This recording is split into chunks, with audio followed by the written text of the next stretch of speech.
All right, everybody, welcome back. I've got a really special connection for you guys today. It kind of brings in what the vision is for the podcast in 2026. We had a great year last year. It's my first guest. I want to introduce you to Derrick Frank. He is a local Harford County gentleman and an author, which we're going to talk about his book, and a wonderful member of the community. And we're going to talk a little about that as well. So good morning. Appreciate you. Hey, thank you for having me, baby. Yeah, Appreciate I'm it. excited. Let's get the elephant out of the room right now. You look amazing. Thank you. I don't. Dapper, demure. This is my spot. I can be comfortable, but baby. I appreciate it. It makes me feel special. You dressed up for me, so I want to get that out of the room. Nothing less, brother.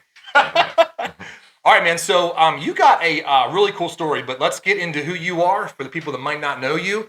I don't have 1 million subscribers yet, but the ones that I do may or may not know you. So where do you want to start? Give me the Cliff Notes versions of where you're from and where you are now.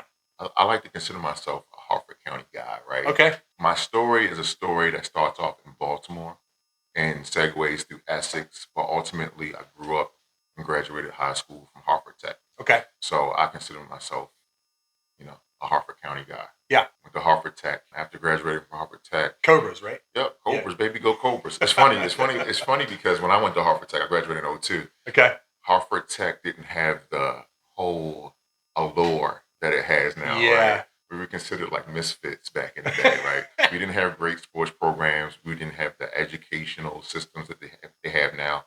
We were more like trade school. Yeah. Traditional trade school. Like it was mostly like automotives, CAD, and when I went for computers. And we didn't have the amenities that they have now, or the recognition through the county. It's kind of a gray area because it's not a private school per se, but it's entrance style where you have to apply. Yeah. So it's that real gray area between public and private. Which, other than Harford Tech, is there another school in Harford County that has that middle ground? So what I found out coming back to the county is that they have those magnet programs at those different schools. The magnets. Yeah, I forgot about the magnets. So that makes it a little bit different in that kind of makeup where the public schools have that special space that break they space. Test into like a tech kind of system. Mm-hmm. But no, Harford Tech is the only one in the county. Yeah, that's cool. All right, so you're Cobra, high school. When did you graduate? What's your graduating year? 2002. Okay, so 2002, you graduated, and then where were you at? So the biggest thing about my experience at Harford Tech was a man named Johnny Watson, George Drummy, and Dryer. He's Mr. Dryer to me. Yeah, this is funny saying Mr. Dryer. So those three men right there in tandem. So I'm gonna tell you about my Dryer story. So I was a basketball track guy at first. Yeah. I was primarily a basketball guy. I really loved basketball, but it was kind of like I was okay, but I wasn't like outstanding. Yeah. Like it was other people in the county that were really shining at that time. But you had a good time playing. You enjoyed playing. 100%. Got that. Because that leads into the book too. So yeah. Track was amazing. I was a great track runner. I ran long distance to begin with, and I ran short distance. But Mr. Dryer, he saw me and he was like, "Hey, you need to come out and play football." I was like, "Bro, I ain't playing football, bro." Like it was a you need to kind of thing. It wasn't a have you ever thought about it? It was like you need to. He's like, "Yeah, come out here and play football." And I was like, "Man, I'm a basketball player." I'm like, I'm not putting a uniform on out there. And another it's a lot different. Another caveat too was like it was at the end of my junior year, so I didn't want to start anything new, right? Oh, that's a good point. Yeah, so I was like, I didn't want to do anything new, and the team wasn't good at all. The team wasn't good at all. That was the biggest thing. The team wasn't good. You had a lot of reasons to say no. Yeah, 100%. So this was my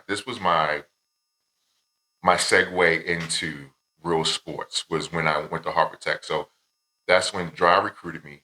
George Drummy and Johnny Watson came from C. Milton Wright, and it was their first year at Harford Tech, and they wanted to change the image. Okay. So Johnny Watson is the reason why Harford Tech sports is today. Wow. He came from C. Milton Wright. He used to play for the Redskins. Wow. Yeah, he was an NFL player. He knew what he was talking about. Huh? He knew what he was talking about. He wasn't a daddy that wanted to coach. Yeah, he was a great coach structure-wise. I never had structure like that in my life at an athletic level until then. So he showed us how structure was. And I remember I came out there and all I wanted to do was punt return, right? And put me at cornerback, and I did punt return. Punt return, I loved it. I don't know why I love punt return. Looking back at it, but I just wanted to do it. Like you're on an island, and I didn't want to. I didn't want to interfere with the team. You kind of like by yourself doing your own. You gotta thing. have a little bit of crazy inside of you to do that too. I just didn't know any better. So the thing about I didn't You really know the didn't know sport. any better. Okay. I didn't play it before. I never played football. Well, you before. look down and the entire Yeah. 11 and 12 is coming at Yeah. you. So it was just something that I kind of grasped onto. So in telling this story, I tell it because I did the punt return and I played cornerback. I remember I played cornerback in a scrimmage game. I forget what team it is, and I got burnt for a deep ball. Oh, They took me inevitable. off. They took me off everything, right? And it was like just to return punts. So as the season started, right, I had no real obligation to the team but returning punts. Yeah. Like second game in, they gave me a punt, kickoffs and punts. Kickoffs, punts. Started taking them to the house. Every game I had at least one Oh my gosh. where I was taking it to the house. And I remember Coach Drummy. I remember this. This is one of my core memories. He went to Johnny Watson. Was like, "Why don't you throw him the ball?" He's like, "I'm not throwing him the ball." This is Watson talking to Drummy. No, this is Drummy. Okay. This is George Drummy, who's still here. I think Coach Watson's down in Myrtle Beach. Okay. But I remember them having, and he said no. And I remember it was a game against Joppatown. I remember getting beat, and he was just like, "Just do a hitch and go." And then after that, they threw me the ball, and I got a touchdown. After that, they made me a little more. Yeah, they made me the focal point of the receiving corps. Okay. So we had great running backs. My quarterback at the time, which was still one of my good friends, Shaquille Webster. Okay. He was my quarterback, and he was a running back who turned quarterback. And I remember the coach was like, "Just throw it as far as you can." Let him go get it. So to tell you a story, so I was the number one track runner in the county. So I was the fastest guy in the county that year. So all you had to do was throw it to me, and I was going to get the ball. Go get it. Yeah. So that was the whole premise. And then they added little wrinkles like a slant or something to it, but it was Derrick go, Derrick slant. So that was the whole thing was just Derrick. Whatever the play was, I had to know it because I had no. Well, as soon as they backed off 10 yards to respect that depth, 100%. you cut them early. So that was my game plan. So that actually segued me. I'm gonna say what Johnny Watson did, and this is the reason why I coach. Johnny Watson, after that season, put me in the back of his pickup truck, and he drove me around to at least 5 or 6 schools in the region. First, they wanted to hold me back, right? They wanted me to first get that extra year. Yeah, they wanted me to get an extra year. My mom was against it, and then they wanted me to go to Fort Union, one of the military schools. My mom was against that. She didn't want me to go to the 13th grade. She wanted me to go to college. So Johnny Watson put me in the back of his pickup truck. And he drove me around. He had me try out for several places in the area, from Delaware to Pennsylvania, even like South Carolina. And we ended up in West Virginia. And I remember we were at Shepherd University, and I ran a 40 barefoot. I ran a 4.3. Was that a technique on purpose where you could grip better? Some athletes do that nowadays. You know what? At the time, I think that I had my shoes on, right? Yeah. And it wasn't conducive to what I wanted at the time. So I took my shoes off and I ran. And after that, the special team coach was impressed. He loved me, and he was like, "Why don't you meet with the head coach?" And I remember meeting with the head coach, and Johnny Watson was selling me. He was a salesman. That's the biggest thing about Johnny Watson, which I learned. Which I learned. Corner. Yeah, he sold me, and I remember Monty Cater at the time. He was like, "I got a lot of speed already," and then we went back home, and prior to that, we had went to Wesley. I had actually signed with Wesley, but it was D3, Wesley in Delaware. And I remember I came back home, and Shepherd called Johnny Watson and told me that they wanted me. So I said, you know what? I'd rather go D2 than D3. Yeah. I went to Shepherd. Shepherd was a great. So the secret about Shepherd is at that time, the whole culture was if you weren't D1, you were Shepherd. Like we had interesting. We had D1 transfers. We had everybody from the DMV. There was no Baltimore. It was limited Baltimore County, some Baltimore County guys. It was 0 Harford County guys. I was one of one. So that was a little bit of a dilemma. So nobody knew where I came from. But it really set the tone on what sports was like in college, right? Okay. It was a situation where you are a student athlete, but not really. You're there for football, especially in Shepherd. You don't have anything. You're an else. athlete who happens to be a student. Yeah, 100%. Like in at Shepherd, it was really, they had some great classes. I learned a lot. Psychology class was great. Yeah. But I remember, this is the thing about it when you're athletics.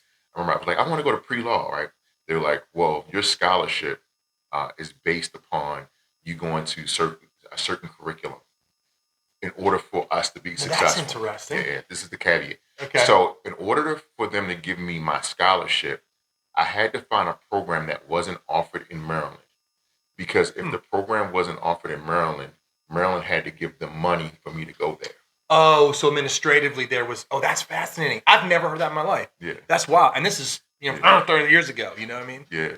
Wow, that's cool. So that was the thing. So I remember it's a little overwhelming, all that stuff.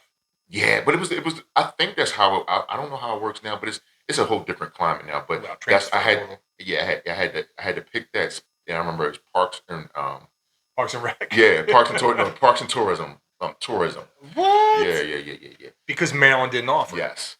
So that gave them more leeway in giving me almost like in-state tuition, where yes, like, okay, yes, exactly, out of state, but like in-state. Exactly. Oh, that's fascinating, and that's a huge part of it because as much as you hate to say it, the college part is money. It's tough, like from families, money. That's crazy. So that's why if you see a lot of athletes going into those kind of categories, that could be something there, right? Yeah. And then the curriculum. I've never heard that as well. And then what they sell you is get your prereqs out the way. Yeah. Don't worry about what the major is. Mm-hmm. You get your prerequisites out the way, and then you can switch over later. That's how they sell you, right? Yeah. So let's talk a little bit about as you got a little older, and then transitioning in the county still to some of the things we're going to talk about that were inspirations for the book. Let's kind of go there. One. Okay. So Derrick and I met through coaching youth football in Bel Air, but just to give him a little credit, Derrick's got a little bit of a reputation for being the man in the county. And I knew of Derrick Frank before I ever met Derrick Frank. And it was through Lacrosse, ironically, which we'll get into with your book. But we were obviously on the other sidelines from each other a couple years ago. And then we, got the chance to coach together, which I am so glad that happened, man. But it's funny because there was a mystique about you as a traditional coach, where to hold the children accountable, reward them when they succeed, and then show them what they did wrong when they didn't. And I love that story. And I think I might have told you this, but at Timonium Fairgrounds, like 3 or 4 years ago, we had one of those like pop-up lacrosse tournaments or whatever. Maybe it was that, right? Uh-huh. And then so my second son's team, Wolfpack, had a little break, and you were coaching Wolfpack. And my nephew, my best friend's son, he calls him Uncle Joe. My nephew was on that team, Lucas Crawl. So we came over and just watched, and it didn't take more than 45 seconds to realize that you were just built different, man. And I really loved what I saw. I was like, God, he's getting the most out of these boys. And I know some parents are a little nervous about that coaching style, but the results show for themselves. And I got to see, that's when I met your son Truce, and I saw that. That was kind of cool, seeing him run around and just do what he wanted. But so there's a mystique about Derrick. If you don't know him, I would imagine for those of you watching, you may have heard about Derrick Frank, the coach and the Harford County guy. But I'm excited to kind of bring you the other side of the story on his upbringing and then where we got to the book. So I'm really pumped you're here, man. I appreciate that. Yeah, thank you, man. I'm cool. glad to be here. Awesome. So getting to the core of why I invited you here, because you wrote this amazing book. Let's go back post-collegiate time. How much of a gap was there from you being an athlete and then starting your life, starting a family, to the moment when you first coached lacrosse? How long was that gap? I don't know when the gap was, but I do it by my kids' ages. So it was Knighton, who's now 16. That's perfect. Yeah. Yeah. He was 4. Okay. He was 4. So about 12 years ago. It's 2026. Yep. You're talking about, what is that? 2012, 2013 at that point, give or take? Yeah. Okay, cool. Because I know it's a big part of your inspiration for the book. So kind of walk me through that. So you're a football guy. You got track backgrounds. Obviously, you have exposure to basketball. You love basketball. But none of that story had lacrosse. Yeah. So where'd that come from, man? Serendipity. So Good answer. Good answer. So I'm going to tell you how it all started. I'm going to take a drink and sit back and let that one go. Yeah, this is how it all started. I was getting ready for work. I was ironing my clothes. So I don't know if they have it now. I don't know if people even have basic TV or the cable, right? Remember how Harford County had that local channel? The channel. Where you see sports, right? Yeah. I was ironing my clothes, and it was playing in the background. In the background. Yes. And I was hearing, I heard it was a lacrosse game. I don't know why lacrosse. I think it's switched off. And remember those the quintessential commentators from that have been there for like 10 years. I forget their names, but No. you remember what I'm talking about? The voices. Yes, the hear voices. I'm hearing, but I'm hearing lacrosse. I start hearing them talking about where these guys are going to school at, and it was like, yeah, this guy's going to Yale. This guy's going to these Princeton. big these big schools. I'm like, what am I watching? I look at the screen. I'm like, these are Harford County guys. And I look at the sport. It's lacrosse. So it got my attention. So I'm ironing my clothes and I'm just start watching. I'm starting to hear him talking about, all these schools these guys are going to, and these are public schools in Harford County. Local public school kids getting those opportunities. Yeah, so I was like, what? So I don't know, a day or two later, probably right then and there. So Knighton was 4, and he was at the point where I was looking to get him into sports, right? Okay. But he was like too young. So developmental, 4 to 6, developmental. So this is where it all started. So I looked online and I saw that John Carroll had a summer camp for lacrosse. Okay. And they were taking 4-year-olds, which is wild work. That's the layup right there. Yeah. So I signed him up. Sight unseen, just signed him up. We went. I remember I told my wife, go to Lacrosse Unlimited. Lacrosse Unlimited. Get some gear. No, she got the package. Okay. He brought it straight out. Yeah. He went on the field. I remember the first time Kids love that part. Yeah, I remember the first time I ever seen him play lacrosse. He was out there at the John Carroll camp that they had. It was a bunch of kids just running around, and then they had the high school guys kind of coaching them. And it was a guy named Brian King. Okay. Brian King was out there coaching and running around, and he was doing stuff. My son at the time, he didn't look like an athlete, right? I'm looking at him like, okay, I think this is gonna be the last time. Does anybody at 4 though? I mean, other than the kids I don't know. chasing each other? You know, you're really hard on Of your course. kids, right? Absolutely. Yeah, but I'm like, I don't know if this is for him, right? And this is what changed. This is what set everything in momentum. At the end of the day, I'm minding my business. Coach King comes directly up to me and was like, "Is that your son?" I said, "Yes." He said, "If he sticks with this sport, he's going to be a beast." Yeah. That's cool to hear that, but you don't know anything about lacrosse at that point. 100%. You're like, what are you seeing? Yeah. So after that, we went home. I started looking up programs in the county for lacrosse, and at the time they had skills and drills, like hit the dummy at Bel Air. So I signed them up to hit the dummy at Bel Air. It was on Sundays, and a couple days later, my wife was driving and she seen these signs for Aberdeen lacrosse on these wooden poster boards all throughout like Aberdeen, Abingdon, and they were saying that they had a league for kids for 4 years old. Okay. I was like, I don't think Bel Air. And that was your backyard, right? You guys were over in Bell Camp at that point? Yeah, we were at Bell Camp. We were at Bell Yep. Camp. So I looked into it and I was like, sign them up. I was super excited. Like, put them in the league. So she put them in the league. At this time, I was workaholic, right? I was working crazy hours. I wasn't at home. So she was taking them to Aberdeen to play initially. So I remember the first time I saw him play. I ever seen him play. Forest Hill was that versus Aberdeen. But he was on Aberdeen. He was on Aberdeen. Correct. At the time. Yes, he was at. He started off at We talked about this. Yeah, I want to make sure we say that's clear. Yeah, we started off at Aberdeen. Aberdeen is where it all started at. And those kids got their butts whipped about like 26-0 at the end of the day. I think the age group was like 4 to 5. I could be off a year, but the 4 and 5. And my whole biggest platform at the time was like, there shouldn't be that much difference. Lopsided. In 4 and 5. Maybe a goal or two, but not that drastic of a margin, right? So I was like, okay, I haven't gone to a practice yet. Let me go see what the practice looks like. Because in multiple sports, soccer, there's no football that young, but those little kiddie sports, baseball, it's a herding cat situation for most coaches. Yes. So any type of scored game is usually 50-50 because this happens over here, and it's more just maybe somebody comes out on top, but that's significant even hearing that because that's not normal. Yeah.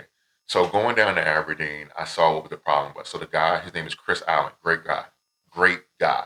Program director or coach? He was the president. So he was the president of Aberdeen Junior Lacrosse at the time. Cool. And it was his first year, and they were building from nothing.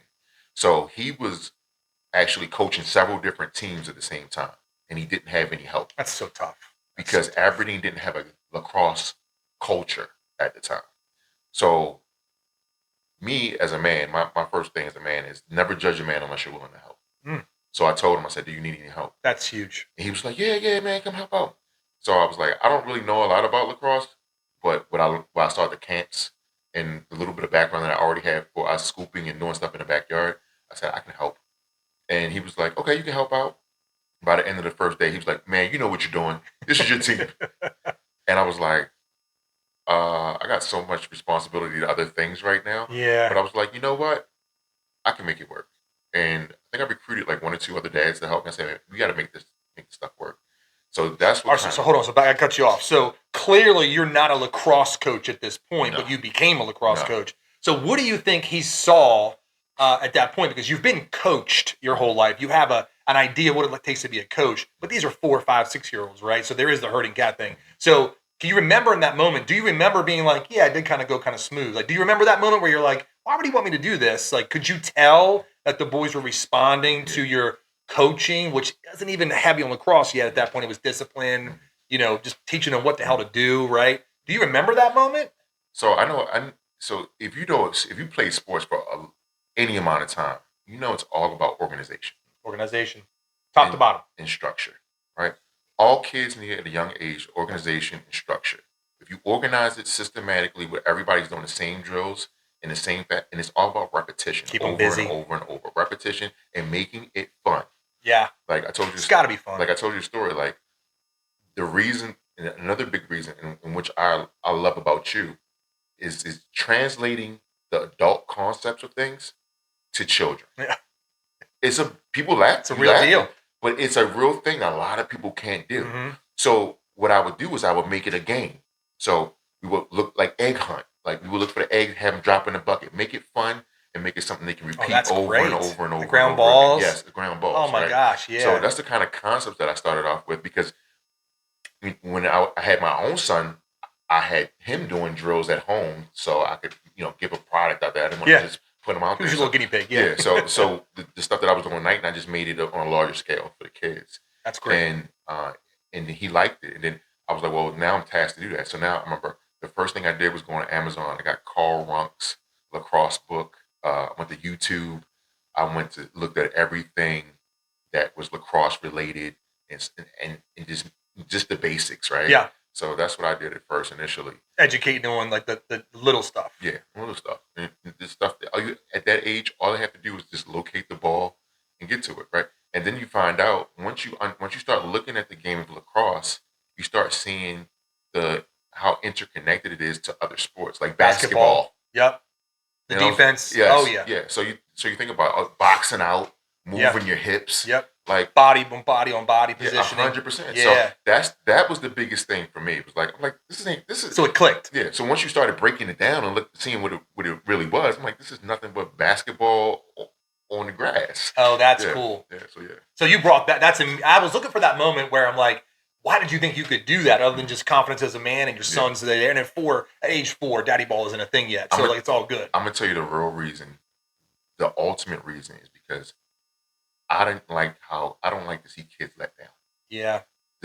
You saw that when they played Forest Hill the first time, and you see kids shoulder shrugging, defeated, and it's not your fault. And they're 4 or 5, so it's not your fault. It's because you've been coached incorrectly at the time, right? Yeah. And it's the responsibility of the adult to correct these things. So that's my biggest platform when I coach. And it's funny you say why I do what I do. I never want to let a kid down in anything, especially in sports. Oh, that gave me chills. You can't see. That gave me chills.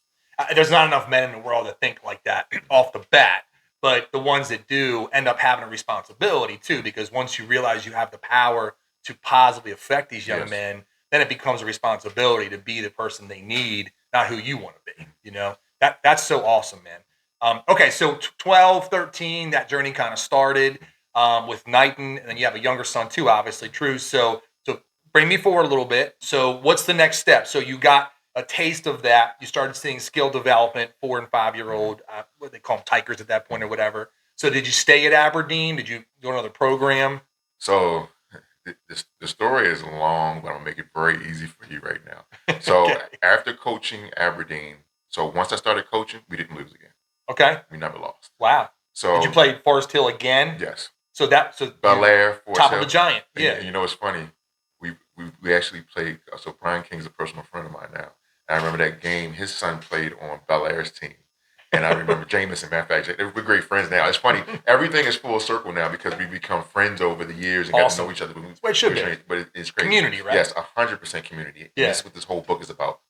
Community. Yeah. So with that being said, I remember like my biggest thing, I wanted to beat him, right? Yeah. I remember we actually tied that game. But to go from getting your butts handed to you to tying Bel Airs and beating Forest Hill, like that was big for me, you know, like for somebody who didn't have that, and your daddies you're coming from, and the biggest thing program, the biggest thing about it was once you get to know it, like these people came from lacrosse backgrounds. These kids were coached by their dads in their background, and I had kids from Aberdeen. I remember one of the first practices, a kid, you say, bring your gloves. They brought baseball gloves because they didn't know. They didn't bring lacrosse gloves, but that's the mindset. That's like. That it was different, you know, and a lot of people were scared to try something new, right? So that was the biggest thing. Yeah, something foreign that they're not used to. Yeah. So to further the story, so after we went to undefeated, Chris Allen, he no longer was the president. They made me the president of Aberdeen Lacrosse in his place, and I had to take over every age group in men, boys, and girls lacrosse. So I had to learn how to do all that. I had to order equipment by fire, like. Yes, it was like really fast. It was a whole lot of things I had to learn. All that administrative stuff about it. Budgeting for the program. I had to get in USA Lacrosse. I had to get coaching clinics through them. Yeah. And then this is what really popped off. Club team name. So I wanted to take Knighton to the Crabs program, which is a really big program. And I remember I took him to a trial. It was an open trial during the season, and I remember he had a great showing. And they said, yeah, we're going to make him a Crab. So I went home and I waited for the phone call from the Crabs. It never came. And then I got a call from a program called Ground Control. I remember talking about this. A guy named Brian Alton. He said, I've heard great things about your coaching. I want you to be a coach, and I want to have some guys around you that pretty much coach everything. All you got to do is be a responsible adult. And when we travel, and this was a club team, so it was different. So you had to travel to different places. Right. And up and down the eastern seaboard, pretty much, not too far up, like, you know, Pennsylvania, Delaware, New Jersey, and it's still not intercounty. 100%, yeah. So it's a big difference. So it's what I want. It was alluring. So that's when I got first introduced to the club. Whole other ball game, yeah. So that's when. So I was coaching for them. So then I coached club, and then Brian Alton became a friend of mine. And he was like, "Hey man, I want to coach at Patterson Mill. You want to go with me?" Then we ended up going to coaching at Patterson Mill, and then that was a COVID year, and it was short, but it got me to see how high school next level, set up. How it was, and I got behind the scenes. Yeah, 100%. COVID happened due to my job. I had to devote myself to my job, and a lot of kids stopped. But Ground Control, because it was the club stuff, you could still go on. We had some games and we had tournaments, and it's funny because some of the guys now that were on the other teams, they couldn't play rec, but you could play in. Because they were run by the county, so the county said, "Hey, we're not comfortable with this." So I recruited all the guys I played against. You surged a little bit, membership surge. And said, no, I called them on. Hey man, I need you to come play. So they not natural surge. Yeah, not natural surge. But yeah, I was like, hey man, if y'all want to play, you can play over here. And then they played with me for a season. And it's funny, my son Knighton, he goes to John Curl, and a lot of those John Curl guys are the guys still there. The other guys who played with me during that COVID season. They came from another place, so it's kind of cool also. Yeah. So and then after that. To give it a little bit of background, I'm law enforcement in D.C., right? So that was a really big time with a lot of climate. The political climate was a little messy back then. You were needed down there more often. So I was more so going down there more so than at home, but I was trying to make everything work at the time. That's a lot to juggle, man. That's a lot to juggle. Yeah, there's only so many hours in a day. Yeah, 100%. So I was a little daunting. So I ended up letting my son stop coaching my oldest son, Knighton, and I put him with Forest Hill. And I started coaching my youngest son at Forest Hill.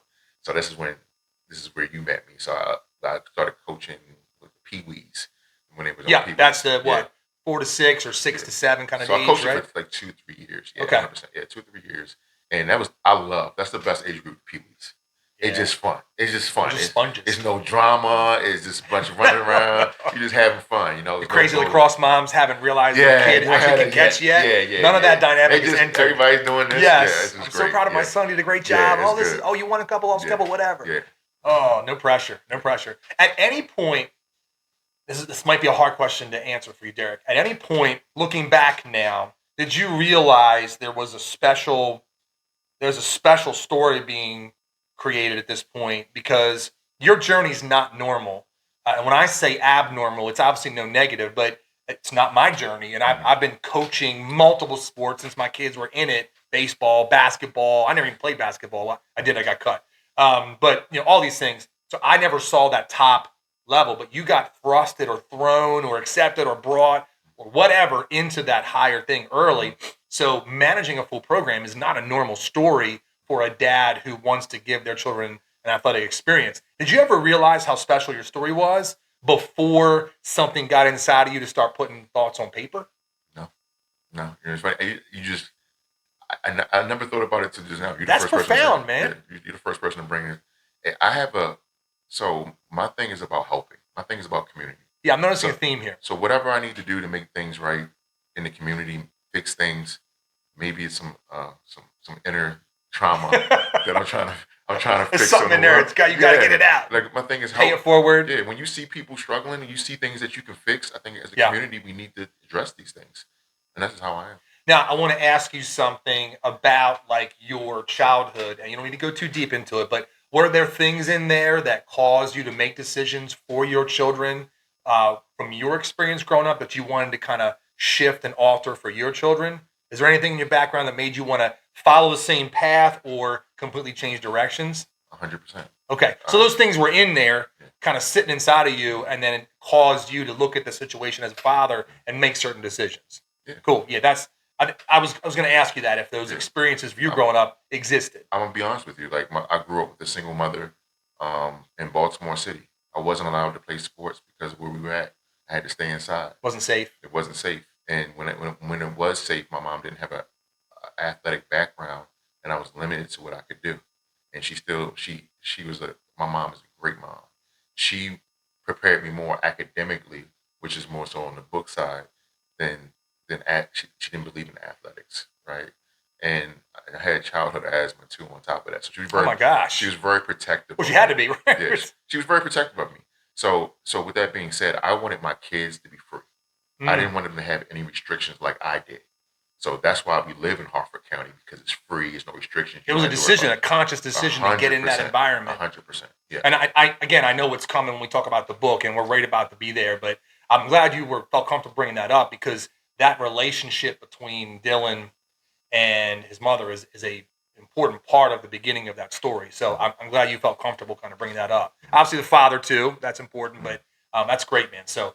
All right, well, let's get into why you're here and talk about this thing. You ready for it? Yeah. Okay, all right. Your story is so special, but I'm dying to find out how you went from awesome dad, got thrown into this crazy situation, trying to be a good father, get these kids some athleticism in there, keep them healthy, got thrown into coaching and then running it. How did you get from that to this, which is the book that he wrote, Fringed Privilege? On the cover is his oldest when he was younger. And I read the book. Truce is in the background. That's Truce. Oh, I didn't even see that.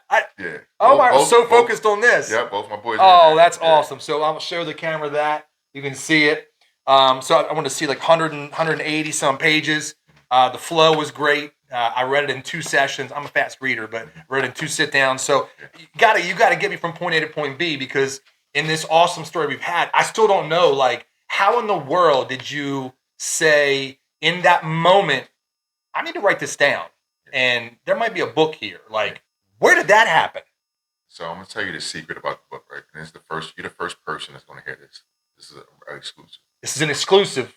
Right? I never set out to write a book. What was happening to me is what I called myself was dad depression. Dad depression, okay. I was in a space where I was giving to everybody else but myself. I was putting into my kids, my community, my wife, and I wasn't receiving the same career. Back. Yeah, my career, definitely my career. Yeah. So I was giving to everybody else. I wasn't taking care of myself, right? I wasn't growing as a human being myself, and I put myself in a space where I wasn't happy.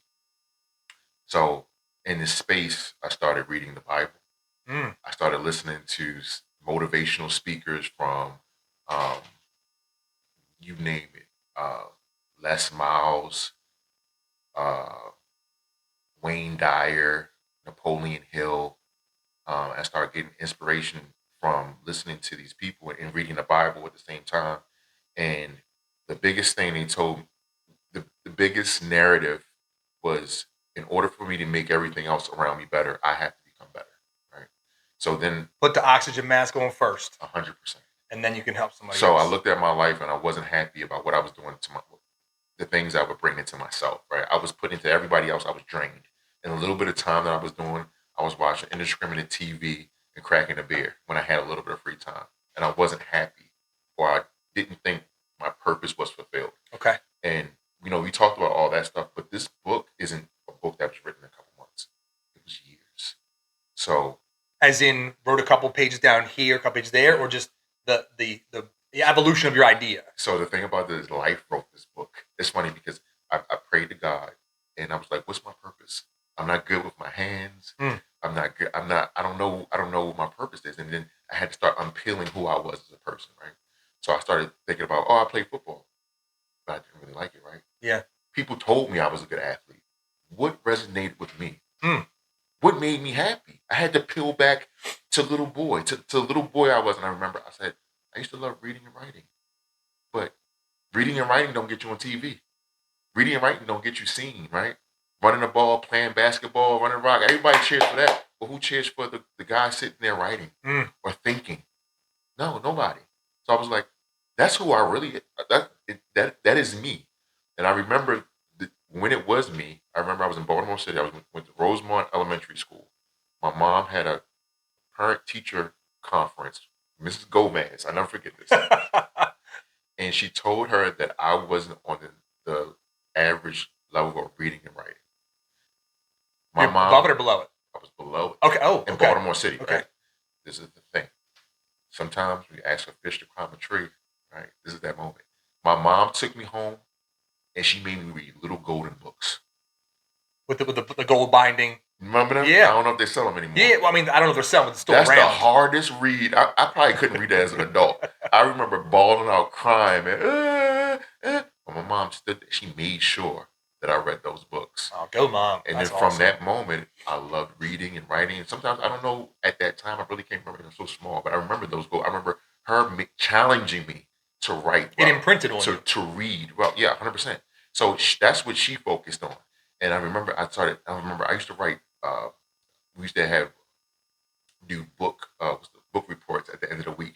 I used to write the book reports for other kids and get like candy and like get little stuff on it. But I used to enjoy storytelling. So the biggest thing isn't writing, right? It's about me being able to express myself. The story. Expressing yourself and telling a story, right? That's a nuance. That's what I loved, but I got away from it because I had so many other gifts, right? Yeah. That the world saw, and they told me who I was. So that was the part of my dad experience, because and especially it's hard, especially I know a lot of men, a lot of young boys, high school, college, once they're taken away from that sport, who are you? The identity. That's why I had a big issue with that. Like when I didn't play football, who was I? I was training to be a football player, and I didn't have those things come to fruition. So when I speak about the dad depression, it wasn't really dad depression, but it was, I wasn't giving back to myself, and I didn't know who I truly was. Yeah. And through loss of identity. Yeah. Is that a fair? Yeah, 100%. I like the term, but it's a little catchy. But so the dad depression, and I'm all about that, right? Yeah. But I got to ask you this: like you're in law enforcement, so from the outside looking in, how do you do that job, not being proud of serving that community and protecting that community? Isn't that a purpose? A purpose. Yeah, it's a purpose, but wasn't enough for you. I'm gonna tell you the secret about that. There's only so much you can do, right? Okay. And this book actually writing this book actually led me into a different caveat too, because I went to my department and I said that we need to tell our story from where we stand. And they actually took the project on and ran with it. It was called The Memoirs. I don't tell my agency, but it was the Memoirs. And I got in a room just like this in the chief's office, and I got to talk to members to tell a story, right? And that was my whole thing. It's connected for me. Yeah, it did. It did. Yeah. So it's funny when you say that stuff. It's the same thing, but it wasn't under my control. I had to go through legal, I had to go through this council and all this other stuff, and I had to get these things approved, so it made it really hard for me. Compliance. Yes, 100%. It gets washed a couple times. But that's the thing about it. When you're in uniform, you're not truly who you are. You're not really individualized. You're representing a department, a standard. Yes. Okay. So that's the caveat. I get that. Yeah, you serve all day, but you're not really serving as who you truly are. You really can't say what you want to say and do what you want to say. You have guidelines to what you can do, right? So that was the thing about this book. It's mine. Everything is mine. I got creative freedom to be me. I'm glad you said that word. I was waiting for it to come. What was that? Because you were free in the thought process, in the creation, in the editing. You're free to do that. And you mentioned you wanted your children to be free. You found to be free. There's some connection there. So I didn't mean to cut you off. I keep going. That's all. That's awesome, man. That's good. That's deep. So you're there. Mm-hmm. You start saying, okay, these thoughts have more than just making me feel good. There's a moment, inner thought, memoir style, write it as an audience of you, but then there's something different, right? A different type of writing is to share. Because at that moment, you're going to have an audience. Yeah. When did that come? Because there's a lot of people take journals, they journal, they diary, they self-write, but that's an audience of one, right? Yeah. You wanted to share. What clicked to say, I want to share this? So it was never supposed to be shared. Okay. My father passed away. At what age? My father? Yes. He died at 52 or my age. Okay. He died at 52. Okay, that's young. Another thing. He did in mine too. Okay. So when he died, he didn't leave me anything. It's a long story behind it, but I'm going to say one thing. So then I said, what do I leave my children? Right? And one of the things that I want to leave my children was a book of how to think. Because I read the Bible, right? So Jesus wrote in parables. And I wanted to write a parable for my children to know how to think if I wasn't present on this earth anymore. Right? Okay. So this book is devoted to them. So when developing the concepts, I was like, what message do I want to relay to my children if I wasn't here? And that was the original concept for the book. And it just took off. And it was so easy to write because everything in my life is in that book. There's nothing in that book that isn't real. The names have been changed. Certainly. Themes. The themes. Environments. The places are actually places I've been to. Every place is real places that I've been, and I had an intimate experience. I just didn't touch it. I've been there. So the book starts off in Harford County, and it starts off with me the concept of me coaching my children, right? And the main character is Dillon, which is both my sons combined into a personality. So people may not like this, but my older son is brilliant. His thought process is crazy. And my youngest son, he's just athletic. Like you put him on the field, he's just gonna make it. Point and shoot. So both of them are combined in that one character. The other characters get really they're Easter eggs. So they're ideals of people / me. So if you go to Malia, like his best friend, right? Yeah. She's not really a real person. She's his guidance. She's his inner thought process. She's me. Conscience almost. Yeah, she's his conscience, 100%. Mm-hmm. So it's funny when people read the book on a topical level, like they travel through the book together. He's like, how come they never have an intimate relationship? It's like, because they're all really one person, But I didn't catch that until later on in the book. And I thought you're kind of like going to give some story where they ended up marrying and having it. And I didn't know where I was going to go, right? But we're jumping ahead to what my plan was. But I think that was brilliance in your authoring to separate that potential relationship. And I went back and I realized that you never even made it close. There was no insinuation they would ever be together as a couple. Yeah. But when you go back, it's more of a mothering and conscious and like a fairy godmother kind of thing. She support. Yes. So she represents everything I wish I had in my Oh life. man, I'm a sap, but you can get me on that. Okay, that's cool. That's cool. She represents so important. She represents everything I wish I had in my life and everything that I give to people. So Malia is actually me. So it's funny. Yeah. I'll use a different word than funny. I think that's profound. I mean, as much as this book is about Dillon and his journey and his parents and his athletics, his father, you can't have Dillon without Malia. 100%. Yeah, that's cool, man. Yeah.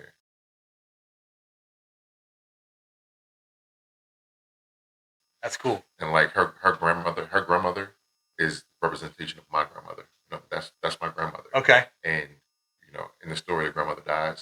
grandmother died while I was writing this book. Oh man. So it's funny because Macy Sims, I called Brandon Sims on the phone one night, and I was just like, "Hey man, we're talking about lacrosse or something."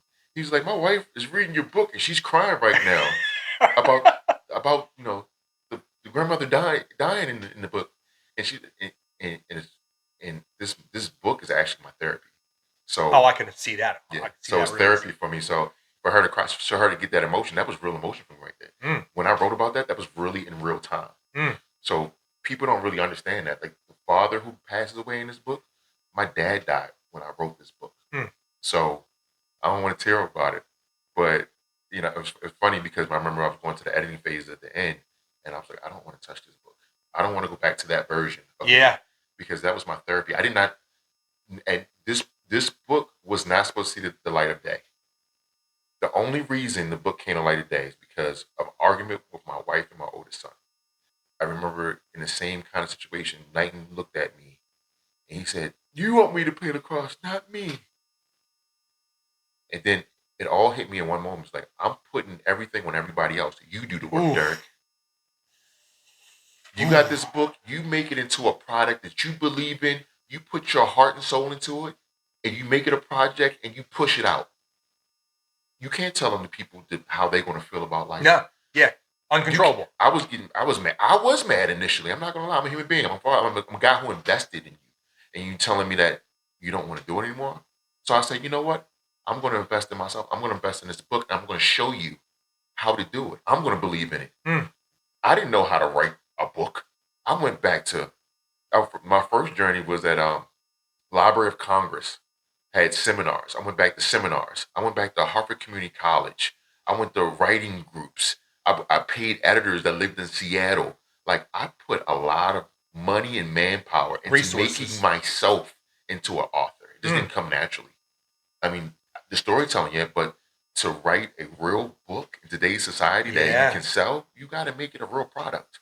So I had to refine myself and put myself into uncomfortable spaces that I never thought I was going to be in. Sitting there at Library of Congress, listening to seminars about how to make my characters out. Again, like that's not a normal journey for somebody. That's when I say abnormal, it's a term of endearment in your situation. It's not anything negative. Okay. So that's what this book is really about. No, that's cool. And I know what part you're alluding to because I don't want the cat out of the bag. I want people to read it and get it. But yeah, so now it clicked for a second. I just threw me off. I was like, wait. So then I'm going to ask you another question.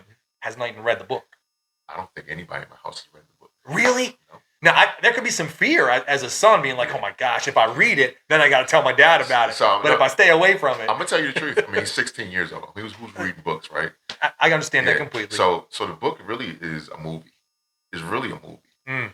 That's how it could be. That's how I see it in a heartbeat. Yeah. So we're not going to talk about that right now. We'll talk about it offline. But it's really a movie in the way I saw it originally. But I was like, I have to get some product out. Yeah. Well, after I got going, I got really excited about it. But I was like, the only really way you can reach the media or masses is through visuals. It's very hard for people to read anymore. And if you do write something... That's a societal issue. So this book was actually longer than that, but I didn't want to overwhelm readers. I wanted to give them something I could spoon feed them. So it's actually another part of it that I already had, but I'm like, I was like, just think about, let's keep it simple, right? Let's keep it simple and what people can handle, what people will digest, So I know you're sitting here and there's some immediate bias, but I do think you ended it really well. I think there's a story that starts, develops, and stops, but there is opportunity there. Yeah. Have you thought about the next story in this life? Yeah, it's already written. Oh, so that's a yes. That's a hard yes. Yeah, it's written. Yeah. You thought about it and wrote it down. This is half the book. I have the other half. Okay. But the other half, it's some process. But my whole thing is, I really wanted to market this and give this the energy that it needed. Yeah. Right? Instead of keep on doing. Yeah. So that's my whole biggest thing. But life is life. And then that's the whole thing about this. Like, it's a great term. Yeah, life is life. Life is life right now for me. I know. But the thing about it is that when I was writing this book, life was life. That's why when I was at Arena Club yesterday checking in, minding my business, a woman came to me and said, "I read your book, Derrick, and I was crying yesterday at the laundromat." Oh, well, that's a cool experience. I said, I was not expecting to hear that. When my initial book came out, I asked people, did they want a book that were, and she was happy to be there. She was like, I don't really read, but I'll take it. I'll give it to somebody. That's how it was, right? And she was like, Thank you. she was like, and but the biggest thing about this book, I wanted to resonate with multitudes of people. Yeah. Not one, not a lacrosse Potential person, audience. Yeah. everybody. Like, so that's why if you read the structure of the book, it's an everybody book, but it brings Yeah. them to the game of lacrosse. And another reason why I chose the vehicle of lacrosse is because the origins of lacrosse, a lot of people don't know. It was a game to honor God from the Native Americans that lived here. Yeah. And how far we got from that expression is crazy. And it says that about us as human beings, our interactions. How far have we got from each other and who we truly are in the essence of us? So that's what this book really represents. Who are we really in today's society? Who do we want to be? Not what your daddy tell you, the media tell you. Yeah. Who are you and what makes you happy? What is your purpose? And how do you find that purpose? And that's what the book is about.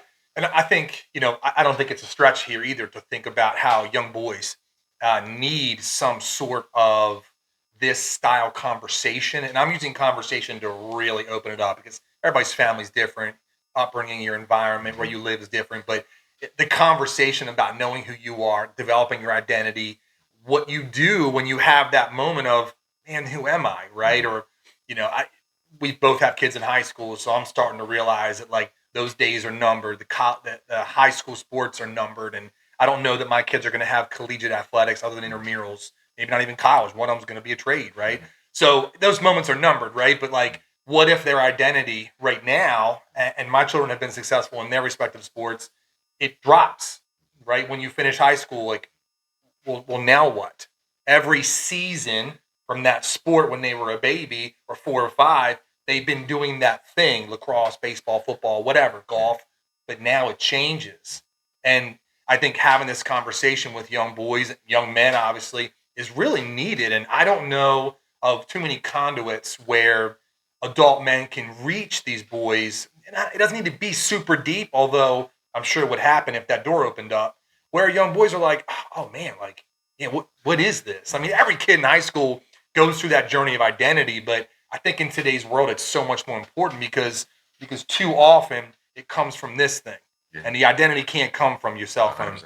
It's got to come inside, and I think your book offers a very easy way to see and relate to a young man going through a lot. And there's some tough themes in there, of family and death and changing sports and having a dynamic with a father that clashes in some ways with your own. Like, these are real themes, man. You didn't make this fantasy world. I love how you were bringing in real elements, knowing that the relatability would transition out of lacrosse. 100%. And I think as an author, I can't imagine, doing that and being so purposeful for it. So whatever research you did at the Congress or you whatever, it worked, man, because again, telling a story to an audience of one or to an audience of your family or your friends saying, hey, I did this thing, is different than telling to a broader audience of all backgrounds. I got to give glory. It wasn't the library. It's God. God put this in my heart to write. Okay. For whatever purpose, we will find out. But Yeah. I'm going to tell you right now, this book, before it was even printed, changed my life. It changed the way I saw myself, the opportunities that I took, my belief, and it put me in spaces because of this book. I remember the biggest one was, a good story was, I remember I was writing this when I was in Bell Camp. I was writing this in Bell Camp to start off with. I remember I was writing outside. It was warm out. I was writing on my laptop on the deck, and it got cold out. I needed some place to write. So I went to Main Street Cigars, and I was talking to the girl, and I was like, I need somewhere to write. She's like, you ever look in the back? I was like, no. It's hidden, yeah. It was a big wooden table that was beautiful. It was like a light from heaven shining on it. So I got a membership just to write. I wrote there every day. Subsequently after, I got a call from a real estate agent. And he was like, hey, man, I really think you should sell your house in Bell Camp. It's really good for single families. It's close to bed. I'm like, I don't want to do it. And another backstory is that I moved my grandmother from Baltimore there. I was living there with my family. My grandmother had just passed away, and I was like, it's sentimental. And the guy, Randy Pomfrey, I never forget what he said. This forever changed my life. I said, I don't want to sell this house. And he was like, well, you don't have enough money to get where you want to be, what you're telling me you want to be, so you have to sell it. I was sitting there, I was thinking, he was like, this house has served its purpose. Let's sit on that for a second, because you shared that with me, and it hit me immediately. This house has served its purpose. And I'm going to tell you this, what happened after that? It sold less than. We had pitched for Randy Paul. He put that stake in the ground. It sold in less than 24 hours. And then, do a little bit of search. It took me about a week. I found my house in where I live at now in Bel Air. And as soon as I put the bid on that house, she took it. She gave me everything that I needed to get in there. And I was like, wow, that's crazy. And Randy worked everything out. And the biggest thing about that is I was at the cigar shop. And I was talking to the girl. I was like, oh, I'm about to look up the street. You know where this place is? She was like, well, you know, you're next door to the owner. Small world. You got to think somebody's out there pulling strings, right? Is it small? Yeah. And that guy became, and then that's when my dad passed away. Right before I moved into that house, my dad passed away.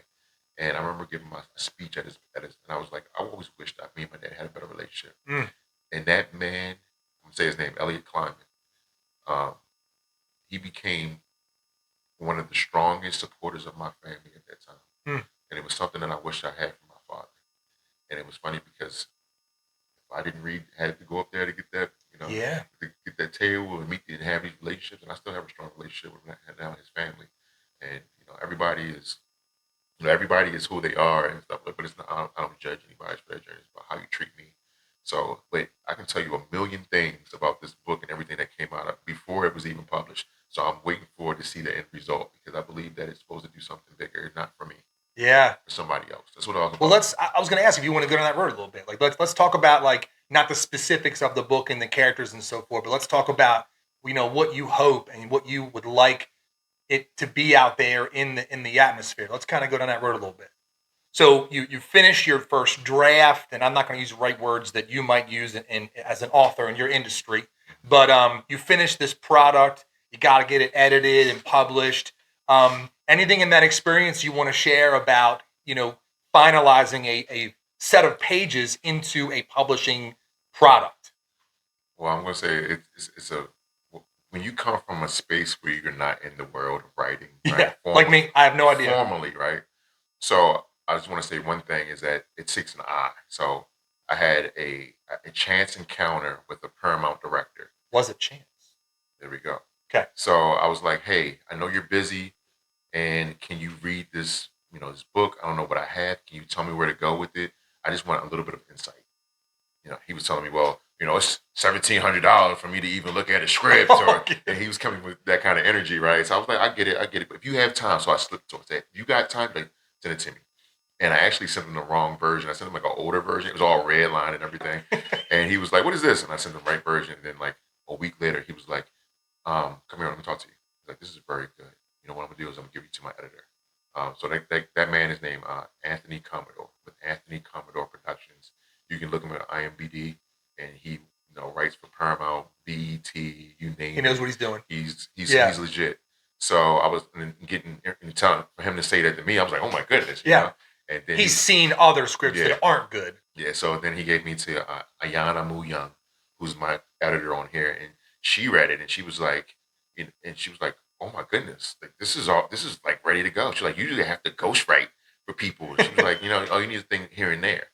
And she was phenomenal and she worked magic on it. Oh, that's cool. Coming from somebody who just didn't know anything about me or anything like that. We got to know each other over time, but I just want to pay homage to that. And the biggest thing about that too is at the end, I found some issues with it, right? Like nothing, no work on this earth is 100% perfect. Okay. But I thought that I just had to make this perfect. One, because my story is I'm a black man in America, right? And I'm talking about a predominantly white sport. So I'm like, I don't want people to challenge me, right? And I was like, especially being an author, I don't want people to critique me. So I had things authenticity. Authenticity. Like, who is this guy to talk about this? Yeah. That's what we do in society, right? Who are you to tell me about something like this, right? Yeah. So I had that in my back of my head. I remember I was fighting with her about some little subtleties in the book, things that really didn't matter, and I got into a car accident. And, that's right. Yeah, I got my car totaled, and I just said, and you know, I was fighting with her at that time. I was like, no, let's do this. And she's like, Derrick, stop, worry about the little things. And then, boom, I got into the accident. And as soon as I got home, I said, publish it. Just roll with it. Push the button. And I was so nervous about being judged. Yeah. Yeah. That was my biggest thing. Like I was like, I just don't want anybody to find fault in me, and I think we all share that as human beings. Yeah. But in this book is a project. It's not just a book. It's my project about me, right? Yeah. Believing in myself. I want to show my kids. I want to show my community. Believe in yourself, right? No matter what you look like, no matter what people deem you as, you can be whoever you want to be. So as soon as she pushed the button, boom. That's when I got on the internet. That's when I got on the Team Snap, and I was like, "Hey, team, hey, I published a book. Boom. I want to check it out." And my whole thing is about charity. I want to give back. So I was like, all the proceeds go back to the team or whatever. So a week later, it was #1 in the genre on Amazon. And, yeah, that's cool. And it's crazy. And then she screenshotted it and said, "See, I told you, right? Like believe in yourself. Like to be I've got this. And Amazon is global. Yeah. To be #1 in a genre, like you can see it here, top new release. Yeah. Like that's crazy to me, And it just said that it's crazy to me too, by the way. Yeah. It's like and like you said, it's God, right? Yeah. When you put a message out that's for everybody, it's not for one person, it's for everybody. It's for people to benefit. So when you do things to benefit other people, that's what I believe, that God will bless you. I think it's honest for you to say you were a little nervous about judgment, because it wasn't like you wrote a story about what might happen if aliens visit Earth. This is a story that is rooted in your life. So there is a little bit of protection in there. Like, then I'm technical don't with judge it. me. And, people, there's Lacrosse, specific Lacrosse references. Yeah, like people are like, oh, that's not right, or this. Everybody. A face-off is it. You want to make sure you get that right. Because that's what we do in society. Like you look at anybody on social media, right? All they do is comment this and comment that. So I was very nervous. Put that lens on, like, let me just see how accurate and authentic this is. But my whole thing is too, and I said this to the team, was I want to show the world that you don't have to be perfect to have a voice in the world. You don't. You can put it out. Believe in yourself and put it out. Yeah. So my question for you is, as being a father, right? I'm not gonna say you over the top across that. I seen you out there.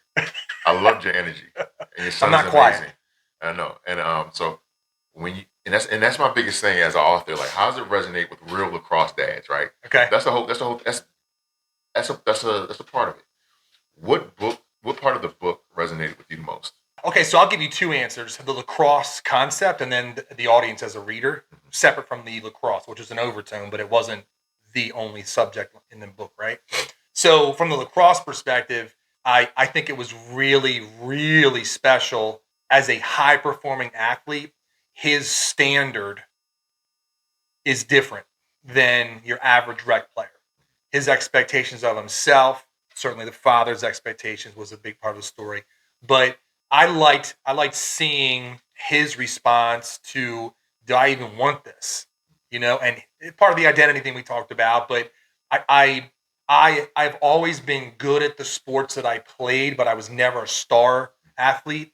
I wasn't one of one. That wasn't my calling in the world. I'm more of a coaching side. They used to call me Coach Joe when I was in high school, because I was the cheerleader version of it, not cheerleading, but I wasn't the top 2 or 3 athletes ever, right? I was a supporting role when I knew that. But seeing athletes my entire life who are one of one, I've seen them in multiple sports. They're just built different.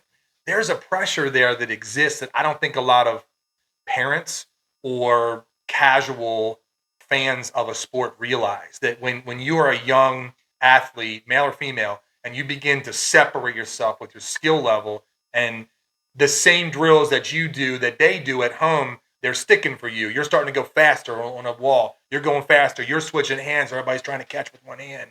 That separation, it usually happens, from my experience in sports, around the 10-year-old mark. You start to see separation from your the kids that play the sport because they want to have fun, and then the kids that start playing it because there's a skill level they want to develop. I thought it was really special in the book to see Dillon's own reflection of, he recognized he was good, but he didn't know if he wanted to be that. And those moments where he lost were very big lessons, where you set up and you had all the feels in this like movie moment and the lights flashing, and he lost that championship game. Like, that was huge for me. I'm like, oh, because you could have easily had him win that shot. Can I tell you one thing? Secret about that? Yeah. Those scenes ain't about lacrosse. Yeah. Obviously. It's about life. You know, sometimes you set up, you get all this emotion going, you got all this momentum, then all of a sudden, I think now part of our relationship is tied to Bel Air Terps. And my fear for our kids is that they don't realize that in most of life, you're going to swing at the fastball and the curveball's coming, right? Or you're not going to win as much as our children have won in their sports. And I get nervous that they are set up to fall hard when that day happens. I don't want it to happen, but the likelihood of our boys in football or lacrosse going to high school never losing again is so unrealistic. So I think that's a huge part of Dillon's journey in the book. That loss, whether he realized it or not, changed him, you know, and I thought that was awesome. So switching gears to, like, as an audience member, not necessarily the sport of lacrosse, I had a big moment reading when Malia challenged Dillon and said that you've been neglecting your mother. When he was going through his college experience and he was meeting a girl and he was a superstar, the attaboys were starting to come pretty regular. And then he had this whole other life that he had neglected, you know, using Malia's, you know, concept. But knowing she was the guardian angel, it was more about a check and balance system for him. But that was a really special moment that she stopped being his encouragement and then kind of cracked the whip a little bit, like, hey, check yourself, because whatever you believe about your mother, you haven't been here to see it. And I thought that was a big moment for me in that. And I'll share that nothing like Dillon's experience, but I had a version of that when I went to college. I was literally leaving a life that I could not be a part of anymore. I had to get the hell away from it. Not my mom, and I was the oldest of siblings. I had to get away because I didn't know what that was going to look like, but I wasn't need to be a part of it. And so when I went to Towson, which was not my first choice, I wanted to be in the Coast Guard Academy and got cut at the very last minute. I was like, oh, God. So when I went to Towson, it wasn't even about grades or like college. I didn't give a hoot about all that. I had to get away. So that experience where Dillon was like, you know, he came home and his mom was having some fun. That's actually literally the experience that I had. Not from an adversarial perspective, but it was a divorce. It was a divorce. My mother divorced. It's about facing the darkness. It's about facing the darkness that we don't want to face. Yeah, there was some really bad things in my life, and I didn't have a troubled youth. I had a great youth childhood, but my relationships with my stepfather were very, very unhealthy, mental, physical, emotional. So it was I resonated so much with that, you know. And if a regular guy like me can engage in that moment where I was like, oh man, I'm feeling that right now.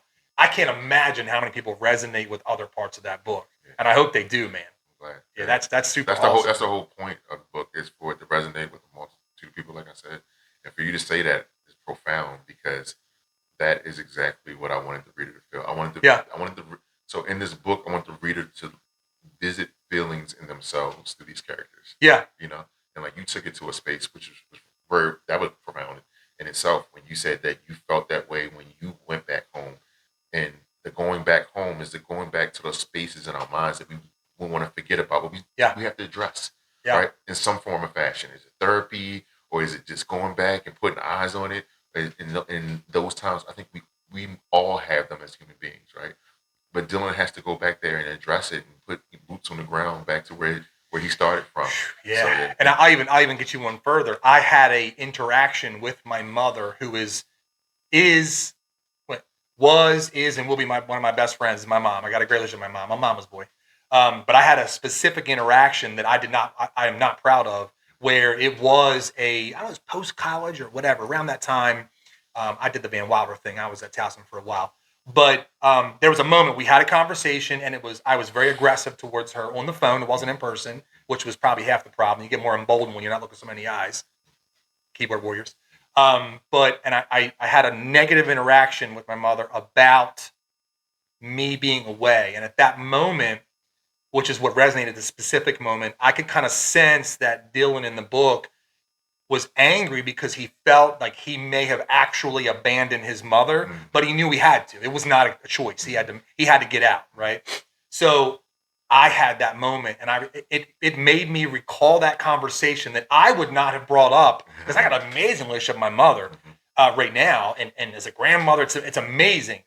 But in that moment was the darkest moments in our relationship, where we had a very horrible conversation, and I was the aggressor in that conversation because in that moment, and I retrospectively, I abandoned my mother, and she was getting out of a relationship. He was a horrible person. He came at her a couple times, like it was crazy, and I abandoned my siblings, my two youngest, the twins. I abandoned them, and I had to get away. But that abandonment was what I felt was my only option at that point before I went down a road I wouldn't want to go down. And your book made me go back to that place, which I think was good. And I didn't tell my mom this. I know my mom's watching. She watches every episode. We're going to talk about this, Mom. But that was pretty special, man. Like, I read a lot. I read a lot of different types of genres. I like the horror genre, fantasy style, but Tom Clancy, I like those borderline fringe reality reads. So when I read this, I have not experienced that in a book in 10 years. That moment that went click, like, oh, and then the memories started flooding back in my head, and they were just kind of chilling. They weren't like, what is the word, suppressed. They were just, I just wasn't thinking about it. So the fact that you as an author could trigger that with me reading this, I don't think that's normal, man. Like, I would imagine authors would dream and hope they could affect someone's conscious like that. And I don't know if anybody else shared that. You said Macy cried. You said that lady, Miss Sue, cried. I didn't cry, but it hit me hard like a punch. You know Josh from football? Yeah. What's Bryant? Yeah, Josh Bryant is the first person to send me about 3 pages about this book via text. He was so engrossed in these characters. He's like, why'd you do this? Why'd you do that? And He wanted to dissect it. But my whole thing was like, it's almost like when I wrote this book, it was just for my children, right? And for it to resonate with people to just, I remember when I got into that car accident, right? I was in the chiropractor's office, and one of the women in the car was talking about the book, right? The doctor's office, right? And a random woman was in there. She's like, oh, you're an author? And she's like, well, my son's an author. He writes these books, and she was like gloating about her son. I'm like, okay, that's wonderful, or whatever, right? And she kept asking me my book. I said, you know what? I do have a book. And she was like, oh, I went to my car and I gave her this book, right? Random woman. And she actually was like, you're not as good as my son. Give me that kind of vibe, right? Okay. I mean, I'm good. Like, she don't know me, right? But you know, She's your son. putting up her son. That's what I'm saying. I'm good. I know. I'm like, my mom does the same thing, right? So I'm like, I gave her the book. I gave her my number. And I was like, if you would provide me some feedback. It took about like 2-3 weeks. This woman blew my phone up like, this is an amazing story. And, that's cool. And I was like, she didn't have to. Like, she did. She wanted to. Yeah, she wanted to. She's like, what are you doing books on? I'm like, this book really resonates with people. Like, I never thought it would touch people's lives. Like, everybody who reads this book has some form of fashion, if they can communicate with me, have reached out. And like, is emotion. And the funny thing about it, I was like, I thought that the team was just buying it because I said I was going to donate the money to the charity, right? Yeah. To the end of the year party. I thought people were just buying it as like sympathy or just, for that. The amount of feedback I got from it is amazing. And it's just like, I wrote this at Main Street Cigar, and when I was working at Georgetown University. On your deck out back. Yeah. So the funny thing about it, I started off my deck out back, Main Street Cigar, and I used to work. I had a gig at Georgetown University. Yeah. So when Georgetown University's in a book, because what's funny, Shaquille Webster called me, and I've known him since we were in high school, right? So he calls me like, where'd you get the inspiration? It's so vivid. I was like, I was at Georgetown, bro. Yeah. I was looking all the scenes that I'm describing. I was there. You're seeing. Yeah. This is not just some made up thing. Like, and I also want to give up like the where they have the prom at is Sammy's tutoria. Sammy Couture is big lacrosse hub. You ever been there? No. Huh. Oh, you up. It's in Hunt Valley in Baltimore. The Hunt Valley is a hub of lacrosse. Yeah, that's like a focal point of the whole East Coast. So in the restaurant that's representing San Francisco, he's a good guy. He actually made my own dish. When you go in there and he describes the prom, it's his venue, his restaurant. Oh, that's cool. So everything in that book, from Harford County to the streets to the clubs that were in there to the feelings. Like, I don't like Boston. I didn't like Boston when we were growing up, right? Like, that's all real stuff. I like right? them now. Yeah, Boston, man. Yeah, because but that was. But you're pulling, and you're putting in place. Yeah. Metaphorically, a puzzle, right? Yeah. A book is a puzzle, chapters, whatever. You're pulling all this stuff and you're putting it right in, and it probably was a little natural. I don't want to say easy because I couldn't do it, but it's natural Yeah, to that was one thing. overlap them. Yeah, it was the one thing I have to say about this book that I feel as though it's bigger than me is that it was so easy for me to come with the story. It came over a time, but when I put it together, It came out. Like when the editor said, it was like, this is a flowing story. Like, and the funny thing, when I went, the biggest thing about going to school was I had written most of the parts of going to the school, most of the parts of the book, and they were like, "Oh, you didn't do. Well, you put the character development, like you supposed to put all this stuff together, right?" I'm like, "I ain't do none of that. I just freestyle. I just started writing, right? I didn't know, and I was like, I'm not going back." But I went back and edited some parts, but I didn't do it the traditional way. Yeah, and that's how I know this book is special, especially when I give it to them. Like, "Oh, this is streamlined. This is great." I'm like, "Really?" Like this, and people reading it, I don't hear anything. Like it's a little things here and there, but I'm like, it should be more issues than that. And then also, like, I remember the editor kept saying, "Read it, make sure it's good." I'm like, okay.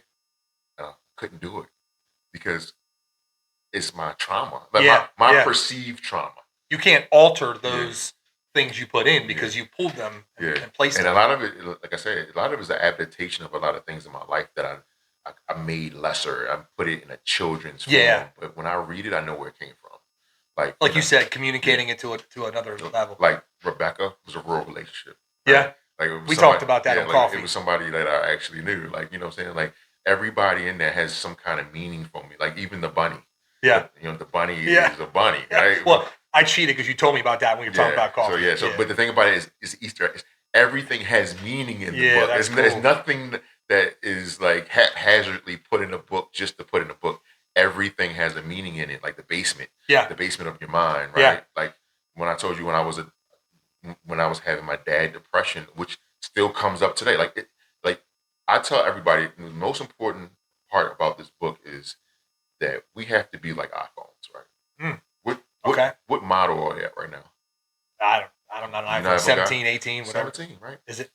17 models, right? 17 progressions. Okay. All right. We have to progress just like an iPhone. You got to change up with the culture. You got to evolve, right? Use your word. I'm just using that as an example, but if you stay stuck on iPhone 13, you're missing out on a lot. You know? And again, what a great message to young men. Yeah. That it's okay to evolve. By the way, it's okay. Yeah. Because if version 7 is different than version 6, it doesn't mean there's anything wrong with 6. Yes. It just means you evolve. You have to learn and adhere to what makes you better as a person. Yeah. And that's when I stopped growing. So that's when my dad depression comes in. It clicks in my mind. Now it clicks in as what do I need to do to make myself better? Do I need to go to the gym? Do I need to go back to school? Like this last year, I went back to Harvard, got certificates from Harvard. Like I have to keep growing or I'm not going to be happy. I have to get out and do stuff. Even if I don't want to do it, you got to do it. You got to keep growing. Yeah. You know, as a coach of youth sports, that's one of the biggest challenges that I've had is with that responsibility is when you see, in my case, a young man who on their iPhone scale can be a 17, but they're stuck in that 7 or 8. I almost take it on myself, which is not really fair to me, but I do it anyway. What can I do to get them to that next level? And that journey is not always fluffy. That's fantastic. Yeah. That is the role of a coach. Yeah, I think so too. That is making them the best version of them. That is what we're here for. That's what we're here for. Yeah. We see the potential. Like I said, Johnny Watson, the George Drummies, the Dryers. They're the ones who pulled it out of me and said, you can be in these spaces. I didn't have any plans for college. I didn't think I was going to play college football. Yes, you can. Like when Johnny Watson looked at me and said, you're one of the best athletes I've ever seen. I didn't believe that about myself. I mean, to be honest with you, the only reason I played sports was to be seen. That's okay, though. At first, right? At that point. Yeah, at that point. Your identity in that moment. I wanted my father to see me. I wanted my mom to love me. I think a lot of people do those things, right? You do a lot of things in society to be seen and loved, perceived. Anybody being honest would agree with you. Yeah, but the thing about it is do it for yourself, right? That's what this book, do it for yourself. If it doesn't make you happy, don't do it.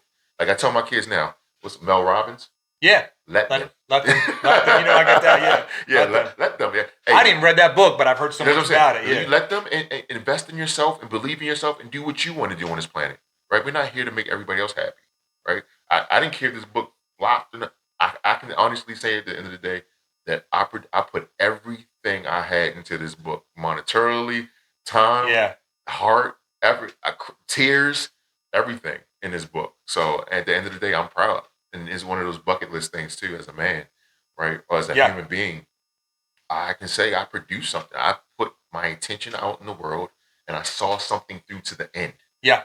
Seeing things through to the end. A lot of people can't see things to the end. And of people. And that's what I wanted to give my kids to say, hey, and then we also say we want our kids to be better than us, right? Amen. What are we producing, right? What are we showing them? Usually it's be better than me. No, I have to show you how. I have to give you a model, right? And this is part of the model for my kids. Like I said, it's not a book; it's a project.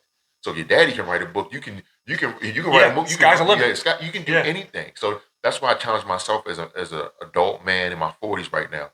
Is not for monetary gain. Is to produce models so other people can look at it and say, if he can do it, I can do it.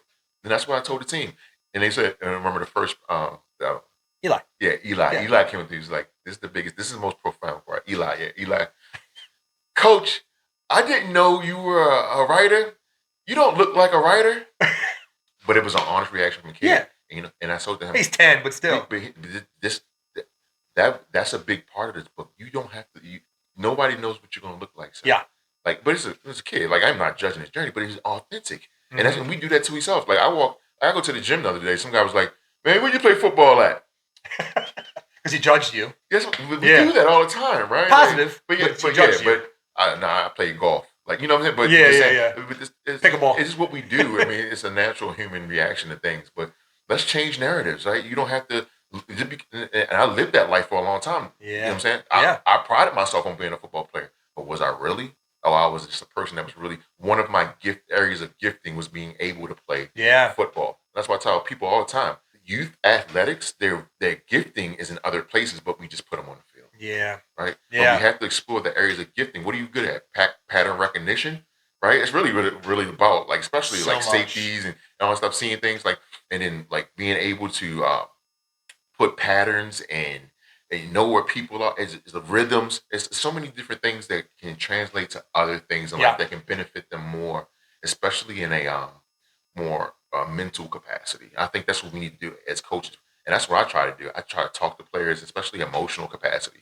A lot of kids don't have an emotional capacity right now to handle a lot of things. Nowadays, I think, too. 100%. Yeah. So I think as coaches, and you said the right things. Like that's what about, like, upgrading these kids and showing them that they're different versions and they can be different things. You don't have to be an iPhone. We got to be the best version of ourselves to be able to try to get that out of somebody else. 100%. And especially as coaches. Yeah. That's my whole thing. And we're not just coaches on the field, but coaches to our family. Yeah. And like you stated previously, you got to put the gas mask on yourself, right? And how does that mask look, right? How does that mask look in society, right?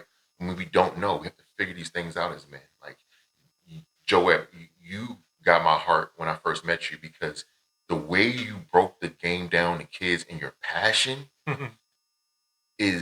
I haven't seen it. The only person I could say was close enough to it was me. I don't want to put myself out there, but I'll take that. I'm just saying, because I was like, Appreciate dude, this guy's a great hands-on coach.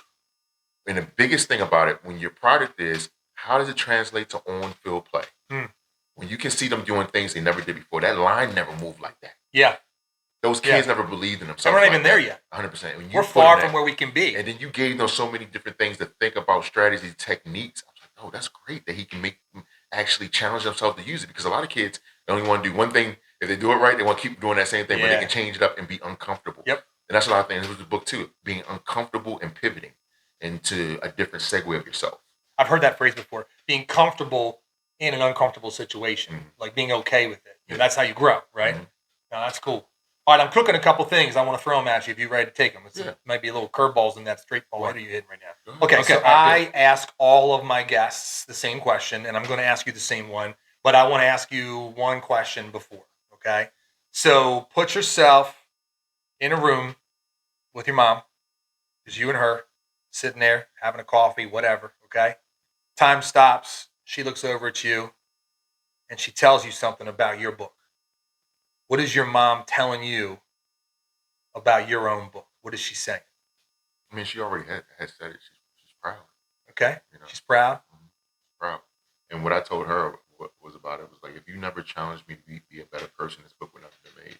Yeah. If you didn't challenge me to read those little golden books and put me in uncomfortable situations, evolve to where now I look forward to the uncomfortable conversations. I look forward to being in the dark, because that's when you grow. Right? When you're in comfortable spaces, you don't grow. Yeah. And that's when that's when the daddy The dad depression kicks in when I'm comfortable. That's the whole thing about it. When I'm Yeah. comfortable, I'm not happy. So I have to keep challenging myself constantly. It's because of my mom. She always made me challenge myself, even when it was hard.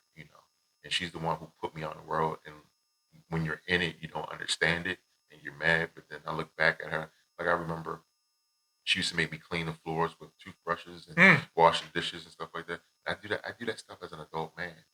And it's funny because I have a conversation with my wife, and she was never put in those Uncomfortable situations. where Yeah. she had to do that, and she doesn't know how to. Yeah. So where I can, like, and to gain those skills as an adult is a little different. But I know how to do everything as far as like cleaning and maintaining, and like other people have. I mean, not my mom has been that way, but we have other mothers in the world, right? That, Certainly. that have put us in spaces where we have to grow and be uncomfortable. But I think that's the biggest thing that she would say. She's proud because she knows the story, right? And she can see it translated She into knows the something details. tangible. Yeah. All right, so look in the camera. Hopefully, if your mother has time, she's going to watch this. Mhm. What do you want to tell your mom about this story? About this story. About you, your life? I just want she's my Malia, right? She's my conscience. She's always like every day, and I love her. And I mean, when you say it's funny you bring this up. Why I'm so confused is like these are things I say to her every day. Yeah. I want to say to her every day. Because she is Malia. She is my light of my life. Like I love my mother.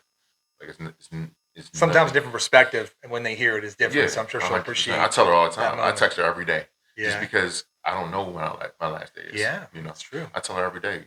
If it wasn't for you, I probably wouldn't be. And she pushes me when I'm in those basements, as referenced in the book. She's the one who pulls me out. So yeah. Last question before I ask everybody. I want to have a little Oprah moment with you. You want to give me some?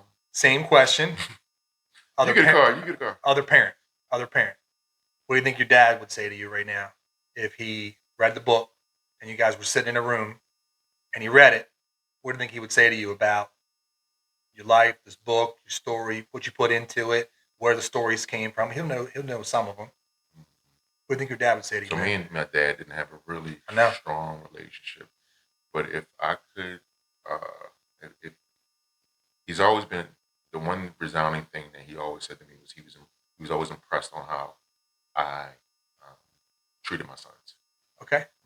He's always said, "I'm proud of what you did with the boys." And the biggest part about that is that the reason I do what I do is because I always wish that from a male figure.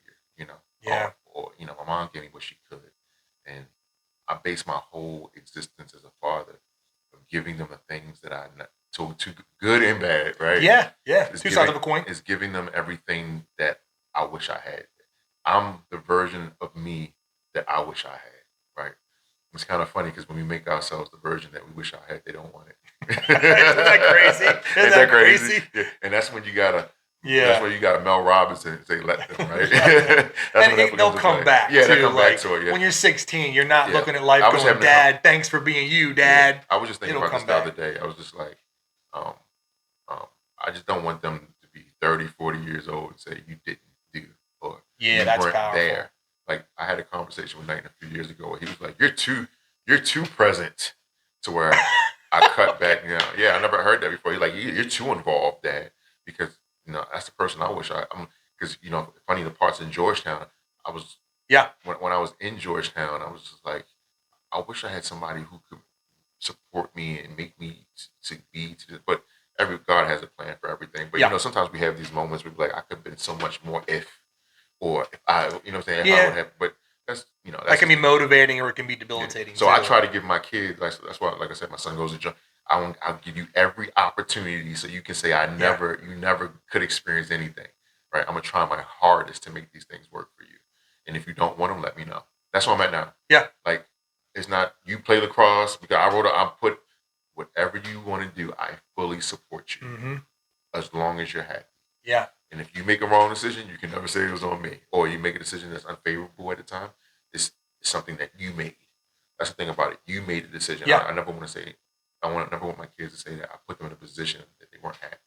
We could have a whole nother hour conversation about the youth and understanding what accountability really means. I think there's some getting away from that a little bit, but that's a great lesson too, is that you're making these decisions, and some of them are going to go the way you want. Some are going to go the way you didn't want. Some of them are going to be better for you, even though you don't want that outcome. It was better for you, but you won't know that until you get through it. But that accountability journey is pretty, it's special. And from everything I can see, Derrick, you are giving your children what any kid would want in a dad. So hopefully you know that in your dad situation. I almost said dad bod, but you got a dad bod, not me. So it's almost one of those things where it's like, as another dad, seeing you be a dad and then be a coach, I respect you on what you're accomplishing, and I want to say thank you for that. So last question, lighthearted. This is not an Oprah moment. It's fun.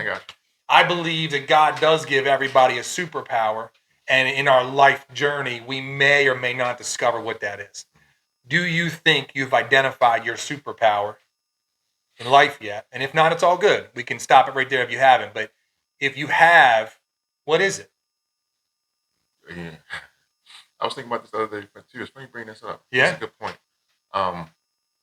My mom said something to me years ago, and she was like, I don't know why you have gone through certain struggles that you have gone through.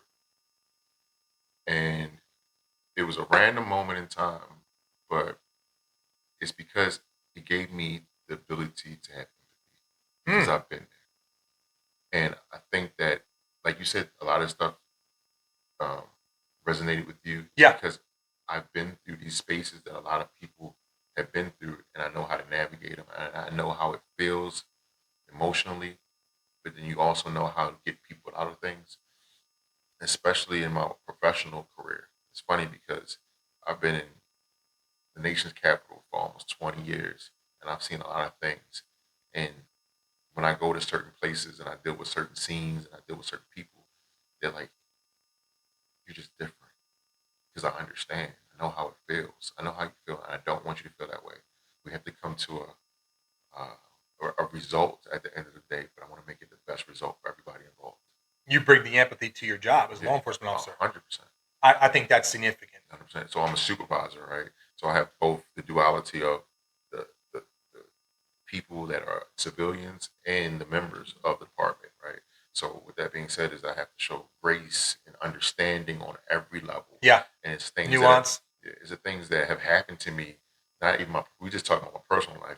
We'll do 2 hours in my professional life, Yeah. which makes me understand people and can help them in certain levels. And it's almost very spiritual because a lot of times, so people be like, other people that don't want to deal with things in my supervisory level, they're like, can you handle it, Derrick? Because they know I can handle it and get it done. And I'm not afraid. Yeah. I'm not afraid to go to bat for You people. you can handle. Yeah. That's responsibility, having to go to bat for somebody. Yeah. A lot of people can't do it. And especially when you work with, a lot of people are afraid that it's going to negatively reflect on them. I don't care as long as I help somebody. I want to help you before I hurt you. That's a version of courage.